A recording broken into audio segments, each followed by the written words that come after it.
Hello student, welcome in class 11 chemistry video. इस video में हम लोग पीरियोडिक टेबल के नेक्स्ट टॉपिक पढ़ेंगे जिसका नाम होगा इलेक्ट्रोनेगेटिविटी।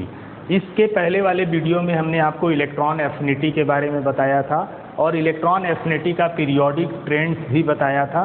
एक पीरियोडिक ट्रेंड उसका छूट गया था तो उसको हम इस वीडियो में थोड़ा एक्सप्लेन कर लें और फिर उसके बाद हम लोग आगे टॉपिक कंटिन्यू करेंगे जिसका नाम होगा इलेक्ट्रोनेगेटिविटी। तो चलिए देख लेते हैं उस ट्रेंड को भी, क्योंकि उससे रिलेटेड भी क्वेश्चन आपसे पूछा जाता है तो उसको भी हम बता देना चाहते हैं यहाँ पे। जब हम पीरियोडिक टेबल में ग्रुप 14, 15, 16 और 17 में जाते हैं तो वहाँ पे आपको जैसे 17 ग्रुप में आपको देखने को मिला था, ग्रुप में जब टॉप टू बॉटम आते हैं तो उसका साइज़ बड़ा होने लगता है और साइज़ बड़ा होने की वजह से एफिनिटी क्या होती है, डिक्रीज़ कर जाती है ग्रुप में। ठीक है, क्योंकि affinity is inversely proportional to size.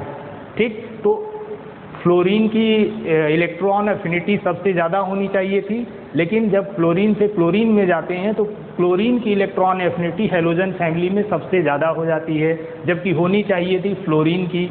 अब ऐसा क्यों होता है? तो ऐसा एक्सपेरिमेंट से वैल्यू मिला था, हमने बताया था आपको कि ये एक्सपेरिमेंट का रिजल्ट है और एक्सपेरिमेंट की रिजल्ट की वजह से फ्लोरीन की फ्लोरीन का जो इलेक्ट्रॉन एफिनिटी है वो क्लोरीन से कम हो जाता है। ठीक है, तो ऐसे और ग्रुप में भी देखने को मिलता है, तो उन ग्रुप के बारे में भी जान ले। ग्रुप 14, ग्रुप 15, ग्रुप 16 और ग्रुप 17।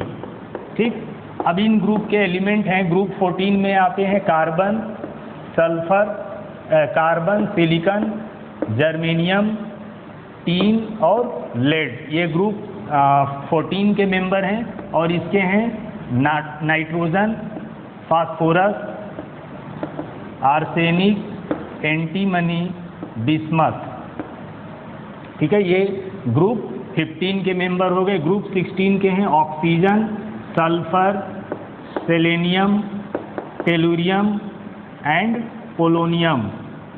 उसके बाद ग्रुप 17 में fluorine, chlorine, bromine, iodine, statin.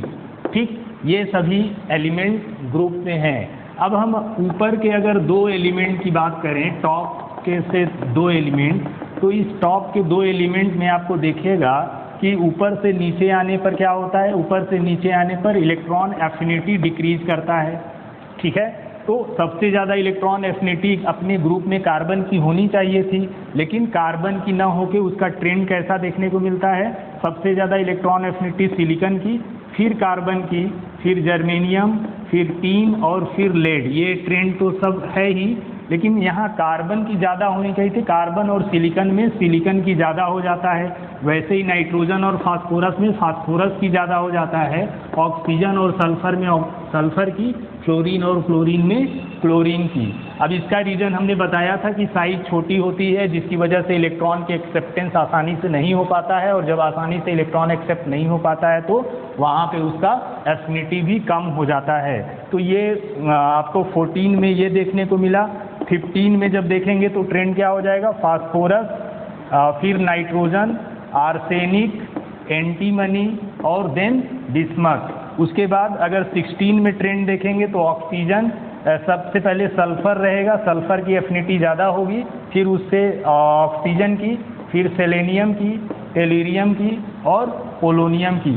फिर उसके बाद 17 ग्रुप में सबसे ज़्यादा क्लोरीन की एफिनिटी होती है और फिर फास्फोरस की, और फिर उसके बाद ब्रोमीन, फिर आयोडीन और फिर उसके बाद होता है स्टैटिन। तो ये ऑर्डर है, लेकिन यहाँ पे जो 16 ग्रुप है जिसको हम लोग ऑक्सीजन फैमिली के नाम से जानते हैं, जिसमें सल्फर, ऑक्सीजन, सेलेनियम है, इसका ये वाला ऑर्डर भी करेक्ट नहीं माना जाता है। यानी ये 16 ग्रुप का जो ऑर्डर हमने लिखा है इलेक्ट्रॉन एफिनिटी का, ये ऑर्डर भी करेक्ट नहीं है। इसका जो करेक्ट ऑर्डर होगा वो होगा जैसे इसका अगर करेक्ट ऑर्डर लिखा जाए तो ये करेक्ट ऑर्डर हो जाएगा, पहले आपका आ जाएगा सल्फर, फिर ये सबसे ज़्यादा एफिनिटी सल्फर का होगा, फिर सेलेनियम का होगा, फिर टेलुरियम का होगा और फिर ऑक्सीजन का होगा। यानी ऑक्सीजन का इट हैव लोवेस्ट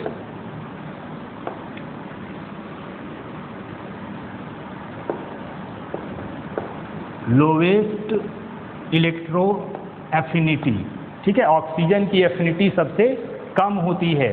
तो ये कैसे कम होती है? तो एक्सपेरिमेंट से मिला हुआ रिजल्ट है, एक्सपेरिमेंट से पता चला कि ऑक्सीजन की एफिनिटी सबसे कम होगी। तो इस तरह से आपको एफिनिटी से रिलेटेड, अब ये ध्यान रखना है कि हैलोजन फैमिली में सबसे ज़्यादा इलेक्ट्रॉन एफिनिटी किसकी होती है? क्लोरीन की। और क्लोरीन पूरे पीरियोडिक टेबल में मोस्ट इलेक्ट्रॉन एफिनिटी वाला एलिमेंट है। तो इस तरह ग्रुप 14, 15, 16 और 17 में कुछ यहाँ फर्स्ट 2 एलिमेंट में ये एक्सेप्शन इस तरह का देखने को मिलता है, और इसको अरेंज करने के लिए आपसे पूछा जा सकता था, तो इसलिए हमने इसको यहाँ बता दिया।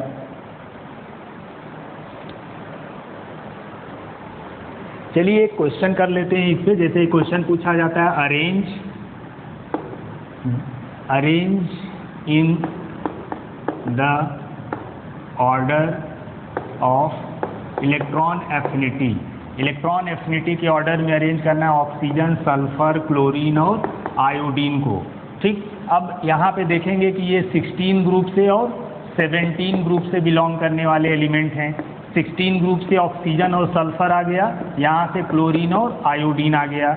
हमने बताया होगा कि पीरियोडिक टेबल में सबसे ज़्यादा इलेक्ट्रॉन एफिनिटी किसकी होती है?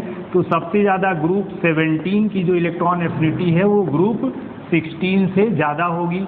पूरे पीरियोडिक टेबल में 17 ग्रुप वाले एलिमेंट की इलेक्ट्रॉन एफिनिटी हर ग्रुप के एलिमेंट से ज़्यादा होती है। तो यहाँ पे ये ऑक्सीजन, सल्फर 16 ग्रुप से है, और हैलोजन, ये क्लोरीन और आयोडीन 17 ग्रुप से बिलोंग करता है।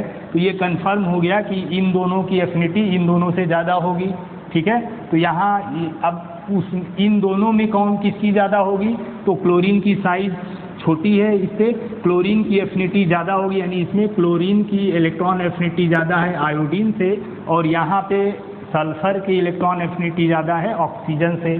ठीक है, तो अब अगर ऑर्डर अरेंज करना हो तो ऑर्डर, करेक्ट ऑर्डर क्या हो जाएगा? सबसे ज़्यादा एफिनिटी हैलोजन वाले एलिमेंट का होगा, क्लोरीन और आयोडीन की। ठीक है, क्लोरीन और आयोडीन के बाद इन दोनों में से लिखेंगे सल्फर, और फिर लास्ट में क्या हो जाएगा? ऑक्सीजन। तो इस तरह से अरेंज करने के लिए कुछ क्वेश्चन आएंगे, तो उसको आप इस तरह से सॉल्व कर सकते हैं। चलिए अब हम अपने मेन टॉपिक पे मूव करते हैं, और वो टॉपिक हमारा था इस वीडियो में पढ़ने के लिए, जिसका नाम है इलेक्ट्रोनिगेटिविटी। ठीक है, अब ये इलेक्ट्रोनिगेटिविटी क्या होता है उसको जान लेते हैं। तो चलिए अब हम लोग इलेक्ट्रोनिगेटिविटी के बारे में जान लेते हैं कि इलेक्ट्रोनिगेटिविटी क्या होता है। इलेक्ट्रोनिगेटिविटी और इलेक्ट्रॉन एफिनिटी में क्या डिफरेंस है ये भी जानेंगे। क्यों? इलेक्ट्रॉन एफिनिटी में क्या था? इलेक्ट्रॉन को अट्रैक्ट करता था, और इलेक्ट्रोनिगेटिविटी में भी एक तरह का अट्रैक्शन ही है, लेकिन किस टाइप का अट्रैक्शन है ये हमें जानना है। तो चलिए इलेक्ट्रोनिगेटिविटी को अगर डिफाइन किया जाए तो क्या कह सकते हैं? इट इज़ द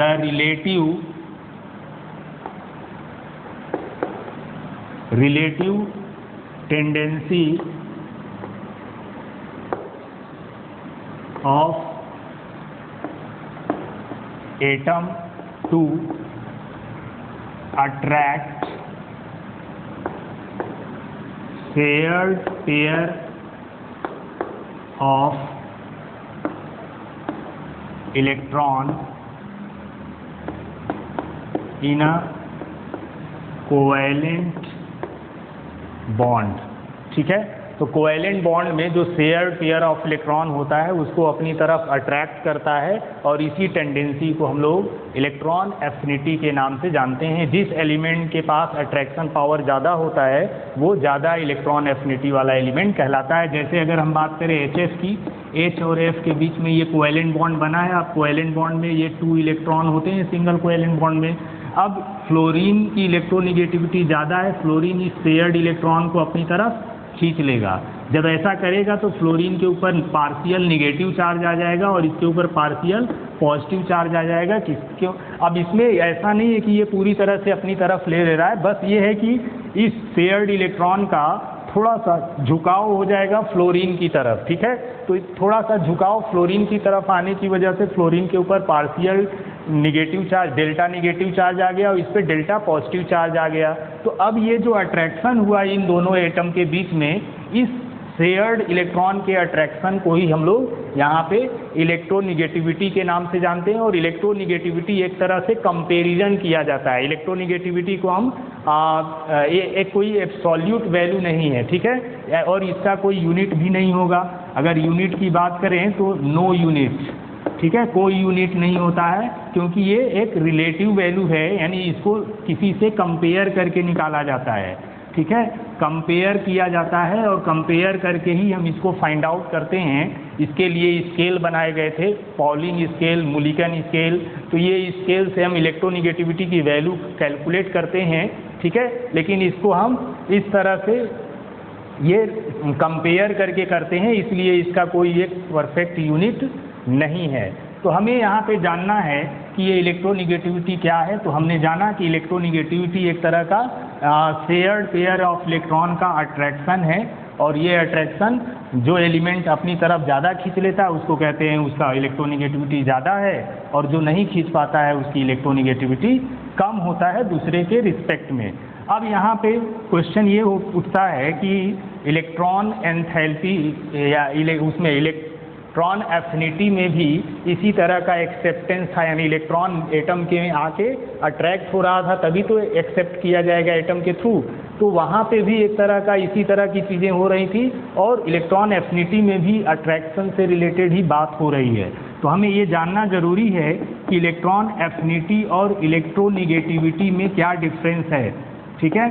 तो अगर हम डिफरेंस की बात करें तो फर्स्ट डिफरेंस इलेक्ट्रॉन एफिनिटी में क्या हुआ था, एक्सेप्ट हुआ था इलेक्ट्रॉन, ठीक है। तो इसमें एक्सेप्टेंस, ये एक्सेप्ट करता है किसको, इलेक्ट्रॉन को एक्सेप्ट करता है, और इसमें क्या होता है, इलेक्ट्रॉन अट्रैक्ट होता है, ठीक, इसमें इलेक्ट्रॉन अट्रैक्ट होता है, इसमें इलेक्ट्रॉन एक्सेप्ट किया जाता है, ठीक है। न्यूक्लियर एटम था, ये बाहरी इलेक्ट्रॉन था, इसको अंदर लाने के लिए जो एनर्जी रिलीज होती है उसको लाने में, उसी को हम लोग इलेक्ट्रॉन एफिनिटी कहते थे। तो यहाँ पे इलेक्ट्रॉन का एक्सेप्टेंस होता है, इलेक्ट्रॉन एटम के द्वारा एक्सेप्ट किया जाता है, और यहाँ पे इलेक्ट्रॉन क्या होता है, अट्रैक्ट किया जाता है, जैसे यहाँ पे दिख रहा है आपको, ठीक। तो ये फर्स्ट डिफरेंस हो गया दोनों में। अब उसके बाद अगर सेकेंड डिफरेंस की बात करें तो ये आइसोलेटेड एटम में देखने को मिलता है, आइसोलेटेड एटम, ठीक है। तो इलेक्ट्रॉन एफिनिटी आपको आइसोलेटेड एटम के अंदर देखने को मिलता है, लेकिन इलेक्ट्रोनिगेटिविटी की जो प्रॉपर्टी है वो कोवैलेंट बॉन्ड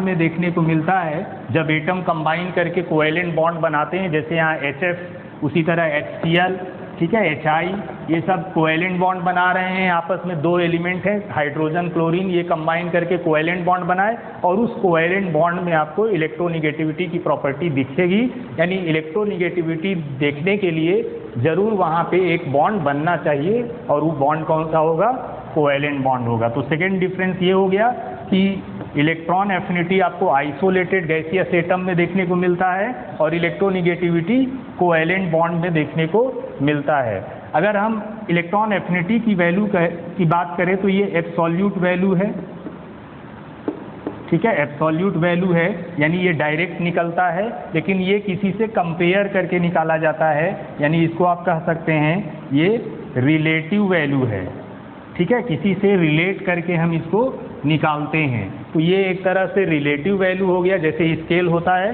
पीएच स्केल भी आप पढ़े होंगे, तो पीएच स्केल में अगर किसी एसिड का या किसी सॉल्यूशन का वैल्यू उस स्केल रेंज में मैच कर रहा है तो हम कह देंगे ये एसिडिक सॉल्यूशन है या बेसिक सॉल्यूशन है, इस तरह से हम कह देते हैं। तो वैसे ही हम यहाँ पे भी इलेक्ट्रोनिगेटिविटी को स्केल से मेज़र करते हैं, और इस वजह से ये क्या है, एक रिलेटिव वैल्यू है, यानी कंपेयर करके निकाली जाती है, लेकिन ये वैल्यू इलेक्ट्रॉन एफिनिटी की डायरेक्ट निकलती है, इसलिए इसको एब्सोल्यूट वैल्यू आप कह सकते हैं। इसकी यूनिट होती है, इट हैज़ यूनिट,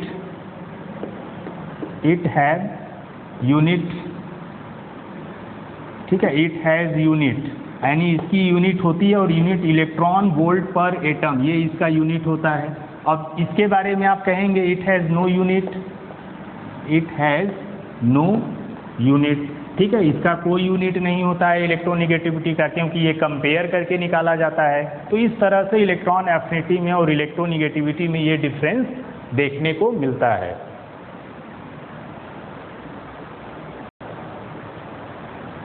चलिए अब फैक्टर देख लेते हैं कि कौन कौन से फैक्टर हैं जो इलेक्ट्रोनिगेटिविटी को अफेक्ट करते हैं। तो फैक्टर्स अफेक्टिंग इलेक्ट्रोनिगेटिविटी, ठीक। अब इलेक्ट्रोनिगेटिविटी को अफेक्ट करने वाले फैक्टर में फर्स्ट फैक्टर अगर बात करें तो साइज ऑफ एटम, ठीक है, एटम का साइज। अब ये एटम का साइज कैसे अफेक्ट करता है, तो आप कह सकते हो electronegativity is inversely proportional to 1 size, ठीक है। एटम के साइज के इन्वर्सली प्रोपोर्शनल होता है। जिस एटम का साइज जितना ज़्यादा होगा उसका इलेक्ट्रोनिगेटिविटी उतना कम होगा, ठीक है। अगर सेकेंड फैक्टर की बात करें तो न्यूक्लियर चार्ज, ये सब आप पीछे भी पढ़े हुए होंगे। तो न्यूक्लियर चार्ज भी इलेक्ट्रोनिगेटिविटी को अफेक्ट करता है। Electronegativity is directly proportional to nuclear charge, ठीक है। न्यूक्लियर चार्ज का मतलब प्रोटॉन। अगर एटम के अंदर न्यूक्लियस में प्रोटॉन ज़्यादा हो जाएगा तो फिर वो बाहर से इलेक्ट्रॉन को आसानी से अपनी तरफ अट्रैक्ट करेगा, ठीक है। तो इस तरह न्यूक्लियर चार्ज जितना ज़्यादा होगा इलेक्ट्रोनिगेटिविटी उतना ज़्यादा होगा। अगर थर्ड फैक्टर की बात करें तो थर्ड फैक्टर क्या है, थर्ड फैक्टर है charge on cation. Charge on cation यानी ऑक्सीडेशन स्टेट से रिलेटेड है। कैटायन जिसके ऊपर पॉजिटिव चार्ज होता है उसको कैटायन बोलते हैं, जिसके ऊपर नेगेटिव चार्ज होता है उसको एनायन बोला जाता है। तो इस तरह कैटायन के चार्ज जो इलेक्ट्रोनिगेटिविटी होगा वो directly proportional to positive charge on cation. Cation के पॉजिटिव चार्ज के डायरेक्टली प्रोपोर्शनल होगा। जितना ज़्यादा पॉजिटिव चार्ज होगा उतना ज़्यादा इलेक्ट्रोनिगेटिविटी होगा। जैसे Fe3+ और Fe2+ में पूछा जाए किसका इलेक्ट्रोनिगेटिविटी ज़्यादा होगा तो इसमें कैटायन F के ऊपर 3+ चार्ज है और यहाँ Fe के ऊपर 2+ चार्ज है। तो इसमें Fe के ऊपर 3+ चार्ज ज़्यादा है, यानी यहाँ ऑक्सीडेशन स्टेट ज़्यादा है इसका, ठीक है। तो जितना ज़्यादा पॉजिटिव चार्ज उतना ज़्यादा इलेक्ट्रोनिगेटिविटी। तो Fe3+ के इलेक्ट्रोनिगेटिविटी Fe2+ से ज़्यादा होगा, ठीक है। उसके बाद नेक्स्ट फैक्टर की बात करें तो चार्ज ऑन एनायन, ठीक। एनायन पे जितना चार्ज होगा वो कैसे इलेक्ट्रोनिगेटिविटी को अफेक्ट करेगा, तो electronegativity is inversely proportional to negative charge on anion, ठीक। तो एनायन पे नेगेटिव चार्ज के इन्वर्सली प्रोपोर्शनल होता है। जैसे अगर n यहाँ पे -1 कर दें फिर n-2 कर दें, अब पूछे कि बताओ इसमें ज़्यादा इलेक्ट्रोनिगेटिव कौन है, तो आप क्या बताएंगे, यहाँ पे जितना ज़्यादा नेगेटिव चार्ज उतना कम इलेक्ट्रोनिगेटिविटी। तो नेगेटिव चार्ज ज़्यादा इस पे है, तो जब नेगेटिव चार्ज ज़्यादा है तो क्या होगा, इलेक्ट्रोनिगेटिविटी इसकी कम हो जाएगी। यानी इन दोनों में इलेक्ट्रोनिगेटिव सबसे ज़्यादा कौन है, जिसके ऊपर नेगेटिव चार्ज कम है, यानी -1 वाला ज़्यादा इलेक्ट्रोनिगेटिव है। उसी तरह N3- है तो ये इससे भी ज़्यादा इलेक्ट्रोनिगेटिव हो जाएगा, ठीक है। तो ये आपका ऑर्डर रहेगा इलेक्ट्रोनिगेटिविटी का, कि जितना ज़्यादा चार्ज उतना कम इलेक्ट्रोनिगेटिविटी, ठीक है। नेगेटिव चार्ज जितना ज़्यादा उतना कम इलेक्ट्रोनिगेटिविटी होगा, क्योंकि दोनों के बीच में इन्वर्स का रिलेशन है। एक और फैक्टर है फिफ्थ फैक्टर, और उस फिफ्थ फैक्टर को हाइब्रिडाइजेशन से हम लोग कंपेयर करते हैं। तो हाइब्रिडाइजेशन, अब ये हाइब्रिडाइजेशन आप पढ़ेंगे आगे जाके, केमिकल बॉन्डिंग चैप्टर में मिलेगा। हाइब्रिडाइजेशन sp, sp2, sp3 कई टाइप्स के होते हैं, लेकिन यहाँ पे यही 3 की बात कर रहे हैं हम। कार्बन में ये हाइब्रिडाइजेशन देखने को मिलेगा आपको।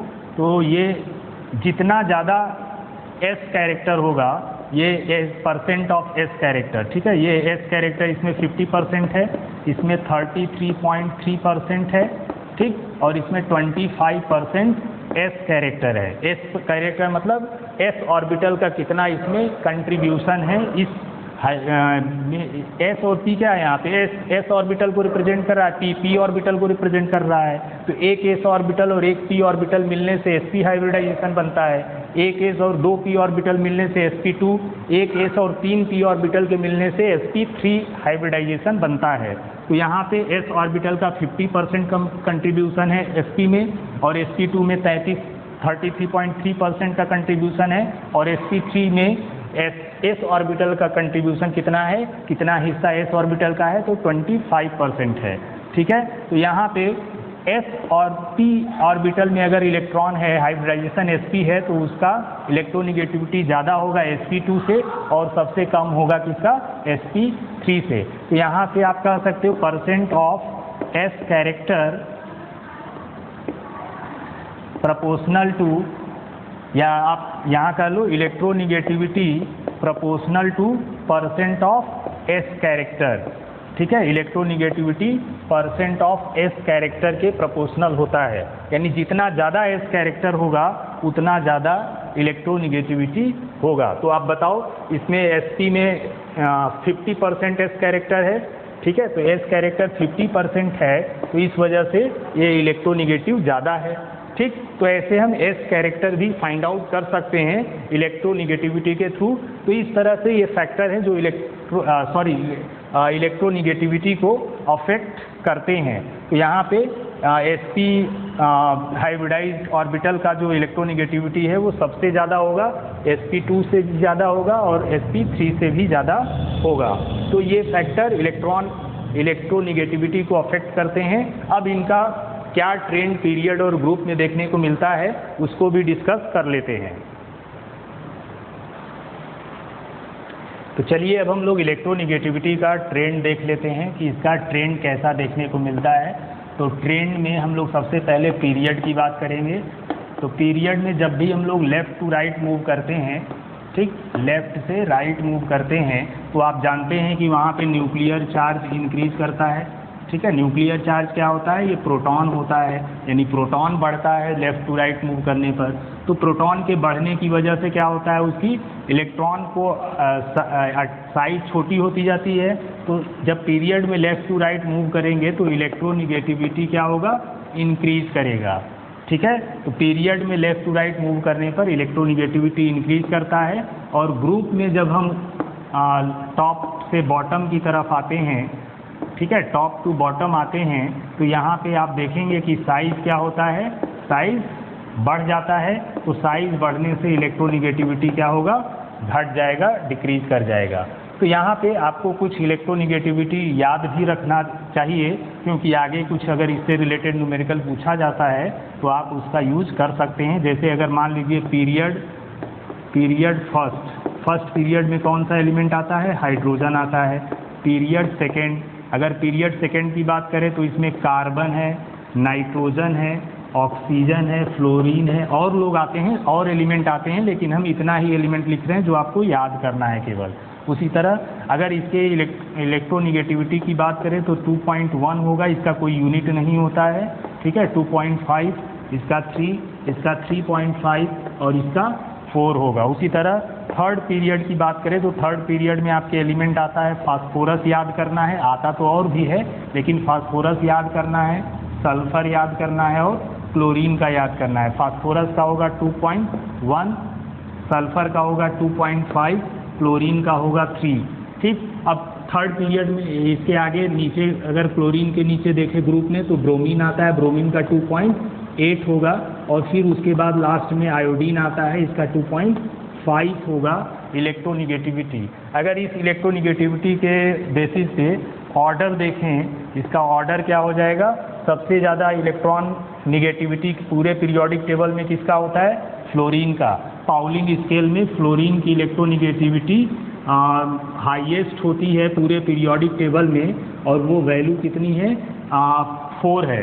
ठीक है, हाईएस्ट इन पीरियोडिक टेबल, पूरे पीरियोडिक टेबल में फ्लोरीन की इलेक्ट्रोनिगेटिविटी सबसे ज़्यादा होती है। पूरे पीरियोडिक टेबल में क्लोरीन की इलेक्ट्रॉन एफिनिटी सबसे ज़्यादा होती है, और आयनाइजेशन एंथैल्पी सबसे ज़्यादा किसकी होती है, सीजियम की।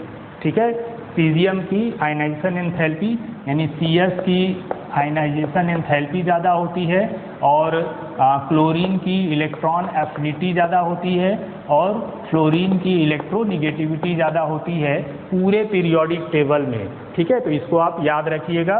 तो ये ऑर्डर इसका क्या हो जाएगा, फ्लोरीन सबसे ज़्यादा इलेक्ट्रोनिगेटिव हो गया, फिर उसके बाद ऑक्सीजन होता है, फिर उसके बाद नाइट्रोजन और क्लोरीन दोनों की इलेक्ट्रोनिगेटिविटी क्या है, सेम है।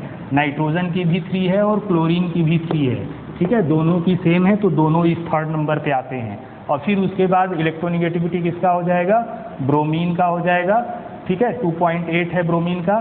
फिर उसके बाद किसका देखने को मिलता है, आयोडीन का देखने को मिलता है। आयोडीन, सल्फर और कार्बन तीनों की सेम है, 2.5 कार्बन का है, 2.5 सल्फर का है और 2.5 आयोडीन का है, ठीक है। इनके बाद किसका आ जाता है, इसके बाद आ जाएगा आपको इसके बाद फास्फोरस का आ जाएगा, ठीक। फास्फोरस और हाइड्रोजन दोनों का सेम है, ठीक है, फास्फोरस का भी 2.1 है और हाइड्रोजन का भी 2.1 है।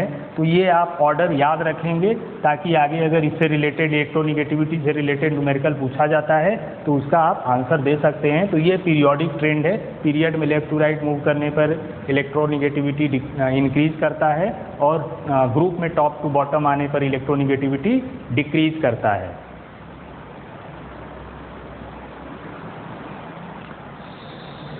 अगर इलेक्ट्रोनिगेटिविटी को मेज़र करने के स्केल की बात किया जाए तो 2 स्केल है हमारे पास, एक को पाउलिंग स्केल बोलते हैं और दूसरे को मूलिकन स्केल के नाम से जाना जाता है। और इन्हीं स्केल का यूज़ करके हम लोग इलेक्ट्रोनिगेटिविटी को निकालते हैं, ठीक है। तो सबसे पहले हम लोग जानेंगे स्केल्स फॉर मेजरिंग इलेक्ट्रोनिगेटिविटी, ठीक है, इलेक्ट्रोनिगेटिविटी को मेज़र करने का स्केल। सबसे पहले पाउलिंग स्केल, ठीक। पाउलिंग स्केल क्या है, तो पाउलिंग स्केल में हम ये देखते हैं कि ये अगर bond energy in kilo calorie पर मोल, ठीक। अगर बॉन्ड एनर्जी किलो कैलोरी पर मोल में है तो हम निकाल सकते हैं zeta A minus zeta B. ये जीटा ए बी क्या है, इलेक्ट्रोनिगेटिविटी ऑफ ए और ये इलेक्ट्रोनिगेटिविटी ऑफ बी को रिप्रेजेंट कर रहा है, ठीक है। जीटा ए और जीटा बी यहाँ से हम निकाल सकते हैं इसको, ये वैल्यू होता है 0.208, ठीक है। ये निकालने के लिए अभी आपसे नहीं पूछेगा, कम्पिटेटिव एग्जाम में पूछ सकता है। तो E A B minus under root E A into E B, ठीक है। ये इसका फार्मूला है जिससे आप इलेक्ट्रोनिगेटिविटी को कैलकुलेट कर सकते हैं। अब यहाँ पे ये ई ए बी क्या रिप्रेजेंट कर रहा है, ये बॉन्ड एनर्जी को रिप्रेजेंट कर रहा है, bond energy of A B, A और बी बॉन्ड के बीच में जो एनर्जी है उस बॉन्ड एनर्जी को रिप्रेजेंट कर रहा है। और उसी तरह ये ए के बीच के बॉन्ड एनर्जी को रिप्रेजेंट कर रहा है और ये बी के बीच के बॉन्ड एनर्जी को रिप्रेजेंट कर रहा है। तो इस तरह अगर मान लीजिए किलो कैलोरी पर मोल में वैल्यू दिया हो और आपको यहाँ इलेक्ट्रोनिगेटिविटी फाइंड आउट करना हो तो इस फार्मूला का यूज़ करके आप निकाल सकते हैं। और अगर मान लीजिए if bond energy in kilojoule per mole, अगर bond energy kilo joule per मोल में दिया हो तब आप कैसे निकाल सकते हो, zeta A minus zeta B equal to point, ये हो जाएगा 1017 यहाँ पे। और फार्मूला बाकी ये E A B minus E A into E B, ठीक, ये लिखेंगे, बाकी चीज़ें सेम है। तो ये आपका पाउलिंग स्केल से इस तरह इलेक्ट्रोनिगेटिविटी को कैलकुलेट किया जाता है। दूसरा स्केल है मूलिकन स्केल, ठीक। अब मूलिकन स्केल से कैसे किया जाता है, तो यहाँ देखा जाता है electronegativity is the average of ionization enthalpy and electron affinity, ठीक है। दोनों का एवरेज निकाल लिया जाता है, इलेक्ट्रॉन आयनाइजेशन एंथैल्पी और इलेक्ट्रॉन एफिनिटी का एवरेज निकाल लेते हैं और यहीं से जो वैल्यू मिलता है उसको हम लोग इलेक्ट्रोनिगेटिविटी बोलते हैं। अब यहाँ पे इलेक्ट्रॉन आयनाइजेशन एंथैल्पी और इलेक्ट्रॉन एफिनिटी जो है वो यूनिट, इसका यूनिट क्या होना चाहिए, इसका यूनिट होना चाहिए इलेक्ट्रॉन वोल्ट पर एटम। तो आयनाइजेशन एंथैल्पी और इलेक्ट्रॉन एफिनिटी दोनों किसमें होने चाहिए, इलेक्ट्रॉन वोल्ट पर एटम में होना चाहिए। और यहाँ आप रख के उसका एवरेज निकाल लेंगे तो जो मिलेगा वो इलेक्ट्रोनिगेटिविटी का वैल्यू होगा और यही मुलिकन स्केल के नाम से जाना जाता है। तो इस तरह ये 2 स्केल है जिससे हम लोग इलेक्ट्रोनिगेटिविटी को कैलकुलेट करते हैं। इसमें ये वैल्यू आपको दी रहेंगी, आपको रख के केवल निकालना होता है।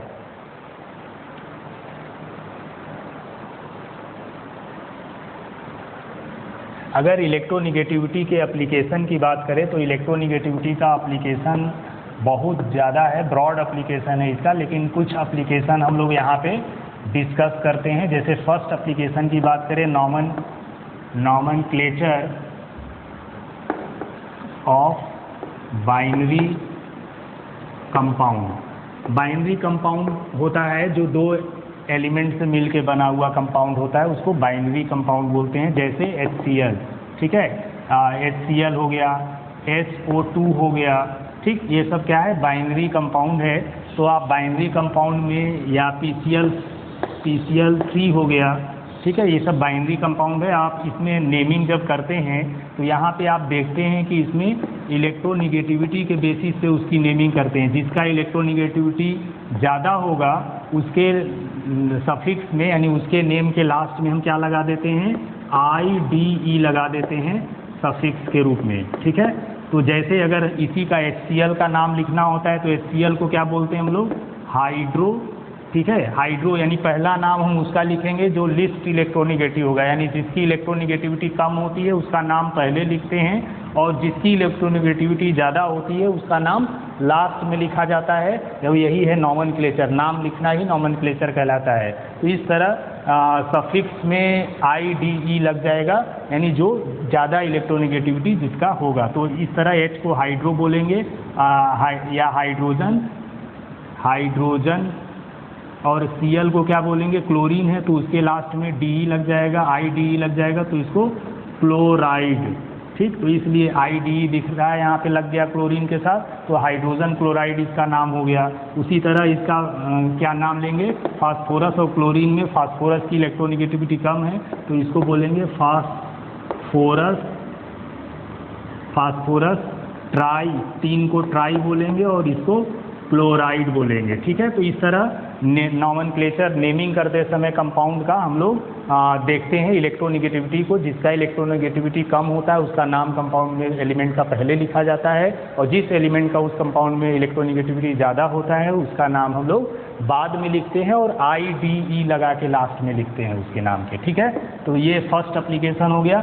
सेकेंड एप्लीकेशन की बात करें, परसेंट ऑफ आयनिक कैरेक्टर, यानी कोई भी बॉन्ड परफेक्टली आयनिक या कोवेलेंट बॉन्ड नहीं होता है। 2 तरह के बॉन्ड देखने को मिलते हैं, एक को बोलते हैं आयनिक बॉन्ड और दूसरे को बोलते हैं कोवेलेंट बॉन्ड। तो इस तरह कोई भी बॉन्ड परफेक्टली आयनिक या परफेक्टली कोवेलेंट नहीं होता है, उसमें कुछ ना कुछ मिक्स कैरेक्टर पाया जाता है।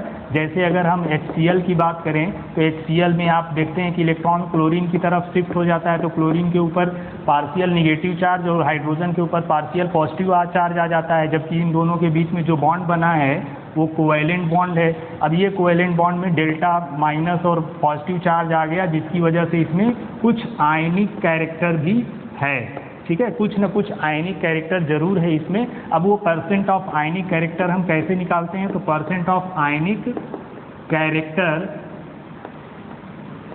ये फार्मूला होता है 16 delta x plus 3.5 delta x, sorry mod delta x का स्क्वायर। अब यहाँ पे डेल्टा x कैसे निकाला जाता है, तो delta x electronegativity, difference between electronegativity of element A and electronegativity of element B।